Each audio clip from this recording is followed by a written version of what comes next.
পাকিস্তানের সেনাপ্রধান field marshal Asim মনির ভারতকে পারমাণবিক হামলার হুমকি দিয়ে হইচই ফেলে দিয়েছেন। অন্যদিকে পাকিস্তানের প্রতি হুঁশিয়ারি উচ্চারণ করে ভারতের কেন্দ্রীয় প্রতিরক্ষা মন্ত্রী রাজনাথ সিং বলেছেন, পাকিস্তানের প্রতি ইঞ্চি ভূমি এখন তাদের ব্রহ্মস ক্ষেপণাস্ত্রের নাগালের মধ্যে রয়েছে। পাকিস্তানের সেনাপ্রধানের হুমকির আগেই ভারতের সেনাপ্রধান উপেন্দ্র দ্বিবেদী বলেন, পাকিস্তানের যে কোনো ধরনের পদক্ষেপের জবাবে ভারতীয় সেনাবাহিনী আর সংযম দেখাবে না। দুই দেশের সেনাপ্রধানের এমন বাকযুদ্ধ যে কোনো সময় সমরযুদ্ধে পরিণত হতে পারে বলে ধারণা করছেন বিশ্লেষকরা। খোদ ভারতীয় মিডিয়ায় ফের পাক ভারত যুদ্ধ আসন্ন এমন খবরও প্রচার হচ্ছে। পাকিস্তান আফগান সংঘাতের মধ্যে সেনাপ্রধান আসিম মনিরের এমন হুমকি ব্যাপক সাড়া ফেলেছে। বিশেষ করে পারমাণবিক অস্ত্রের উল্লেখ এবং ইসলামাবাদের ক্রমবর্ধমান সামরিক ক্ষমতা নিয়ে করা মন্তব্যে কূটনৈতিক পাড়া ফের উত্তপ্ত। তিনি বলেছেন, পাকিস্তানের কার্যকর জবাব ভারতের ভৌগোলিক যুদ্ধক্ষেত্রের ভুল ধারণাকে ভেঙে ফেলতে পারে।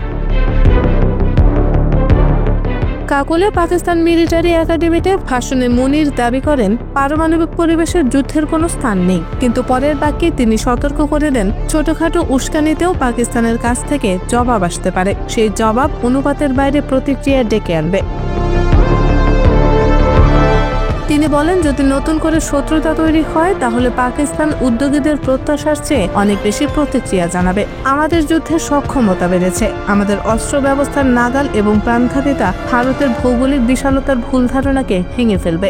পাকিস্তানি নেতা আরো সতর্ক করে বলেন, পরবর্তী উত্তেজনা বৃদ্ধির দায়ভার সরাসরি ভারতের উপর বর্তাবে, যা শেষ পর্যন্ত সমগ্র অঞ্চল এবং তার বাইরেও বিপর্যয়কর পরিণতি বয়ে আনতে পারে।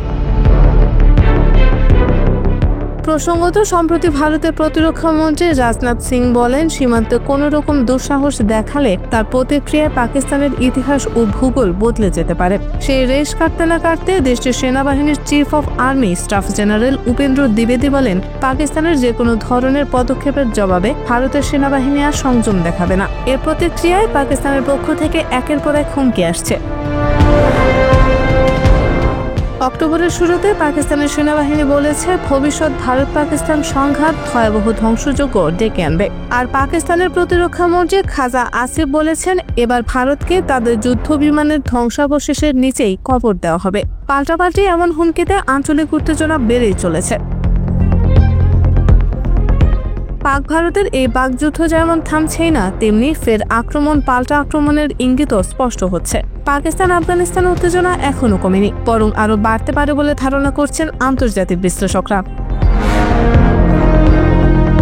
এদিকে ভারতের কেন্দ্রীয় প্রতিরক্ষা মন্ত্রী রাজনাথ সিং ও উত্তরপ্রদেশের মুখ্যমন্ত্রী যোগী আদিত্যনাথ শনিবার ব্রহ্মস এরোস্পেস লিমিটেডের লখনৌ ইউনিটে তৈরি সুপারসনিক ব্রহ্মস ক্ষেপণাস্ত্রের প্রথম ব্যাচটির উদ্বোধন করেন। এ সময় রাজনাথ সিং পাকিস্তানের প্রতি হুঁশিয়ারি উচ্চারণ করে বলেছেন, পাকিস্তানের প্রতি ইঞ্চি ভূমি এখন তাদের ব্রহ্মস ক্ষেপণাস্ত্রের নাগালের মধ্যে রয়েছে।